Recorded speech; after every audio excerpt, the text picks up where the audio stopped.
তিন চাকার যেসব যানবাহন আছে এই যানবাহনের কারণে সাধারণ মানুষ যেতে পারে না, এবং দোকানদারের সামনে আরেকটা দোকান বসার কারণে পথচারীরাও যেতে পারে না, যার কারণে চরম সমস্যার মধ্যে। কুমারখালী পৌরসভার প্রধান সড়কে অবৈধ দোকানপাট, অবৈধ অস্থায়ী যে দোকানগুলো হয়েছে এইগুলো বসার কারণে কুমারখালীতে যানজটের অন্যতম কারণ।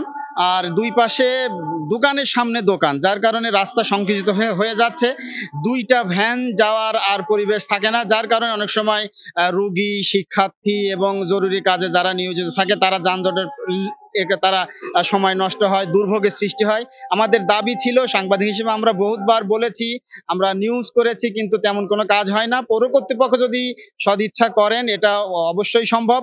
প্রধান সড়কের উপরে যে অবৈধ দোকান আছে সেগুলো উচ্ছেদ করতে হবে এবং ওদের পুনর্বাসন করতে হবে, এবং সেই সাথে ভ্যানের যে স্ট্যান্ড নির্দিষ্ট জায়গা আছে ভ্যান রাখার জন্য, সেই জায়গাগুলোতে ভ্যান রাখতে হবে। এর বাইরে যে উচ্ছৃঙ্খল ভাবে বা অনিরাপদ ভাবে থাকে ভ্যানগুলা, এভাবে থাকবে না। 8-9 মাস আগে থেকে আমরা এই আন্দোলনটা চালাচ্ছি। রাস্তায় যে যানজট, এত পরিমাণ ভোগান্তি হয়, দুইটা সাইকেল যে দুই পাশ দিয়ে যাবে, ওইটা গেলে পরে মানুষের সঙ্গে মানুষের যদি একটু ধাক্কাধাক্কিও লাগে, আমরা দেখতে পাই যে রাস্তাতে মারামারিও শুরু হয়ে যায়, অ্যাক্সিডেন্ট হয়, জনদুর্ভোগ হয়, এবং যারা প্রান্তিক ব্যবসায়ী, যারা রাস্তায় বসে ব্যবসা করে, তাদেরও একটি পরিকল্পিত একটি মার্কেট দেওয়া সম্ভব যদি পৌরসভা চিন্তা করে। বিভিন্ন সরকারি জায়গাতে একটি নির্দিষ্ট মার্কেট থাকবে। আসলে বাস স্ট্যান্ড থেকে শুরু করে পৌরসভা অভিমুখে আজকে একটা পদযাত্রা ছিল, যেটার উদ্দেশ্য ছিল রাস্তার দুই পাশে আসলে যেই দোকানপাট, অবৈধ দোকানপাট গুলো হয়ে যানজট সৃষ্টি করে, এবং একটা ভ্যান দাঁড়িয়ে থাকলে আর একটা ভ্যান পর্যন্ত যাওয়া যায় না। একজন মানুষ দাঁড়িয়ে থাকলে আরেকজন মানুষের সাথে শরীর লাগিয়ে যেতে হয়, এরকম অবস্থা তৈরি হয়। এটা নিরসনের জন্য আসলে আজকে আমরা, বা জনদুর্ভোগ নিরসনের জন্য একটা পদযাত্রা আয়োজন করেছিলাম, সেটাই ছিল আজকে।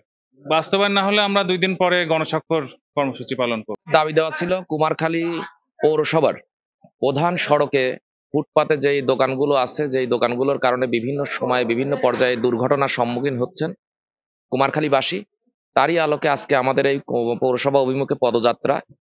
আমরা আমাদের মূল দাবি হচ্ছে যারা ফুটপাতে দোকানদার আছেন তাদেরকে পুনর্বাসন করা হোক, যেহেতু তাদেরও পরিবার আছে, তাদের পরিবার চালানো লাগে, তাদেরকে পৌর কর্তৃপক্ষ যেন পুনর্বাসন করে এবং ফুটপাত যেন দখল মুক্ত করে। এবং পৌরসভাতে যানজটের কারণে ভ্যানের, আমাদের এই যদুবাইরা সেতু হওয়ার পর থেকে আমাদের কুমারখালীতে ভ্যানের চরম আকারে যানজট তৈরি হয়েছে। তো আমরা ভ্যানের একটা স্ট্যান্ড দাবি করতেছি পৌর প্রশাসনের কাছ থেকে, যেখানে ভ্যান অবস্থান করবে, যেন রাস্তাঘাটে এলোমেলো ভাবে তারা চলাফেরা না করে, যেন দুর্ঘটনা না ঘটে। তারই জন্য আমরা পৌরসভার কাছে এখানে পৌরসভার অভিমুখে পদযাত্রা করেছি। এবং আগামীতে যদি পৌর প্রশাসন যদি আমাদের পৌরসভার পৌরবাসীর দাবি দেওয়া না মানে, তাহলে আমরা এই দাবিকে আন্দোলনে রূপান্তরিত করব। মেন প্রধান সড়কটা সবসময় যানজট লেগেই থাকে, কারণ এই ব্রিজটা হওয়ার পর গ্রামগঞ্জ থেকে যে পরিমাণ ভ্যান আসে পথচারীদের যাতায়াতে খুবই অসুবিধা হয়। তারপরে এই মানে প্রতিদিন হয়তো দুপুর নাই হতে হতে মানে বাজারের কিছু ব্যবসায়িক এবং মাঝবাজারের কিছু ব্যবসায়ী এসে ফুটপাত গুলো দখল করে ফেলে। আমরা বারংবার তাদের সতর্কতা এবং মাইকিং করার ফলে এগুলো আসলে হচ্ছে না বলে আপনারা আজকে মানববন্ধন করেছে। আপনারা যে দরখাস্ত দিয়েছেন অবশ্যই প্রশাসন মহোদয় তিনি আজকে নেই, তার কাছে আমরা অবগত করব এবং অতি দ্রুত এই ফুটপাত অবশ্যই মুক্ত হবে ইনশাল্লাহ। আপনারা এই ব্যাপারে আমাদের সহযোগিতা করবেন, আমরা আপনাদের মাধ্যমে এই ফুটপাতকে অবশ্যই জনগণের কল্যাণের জন্য উন্মুক্ত করব।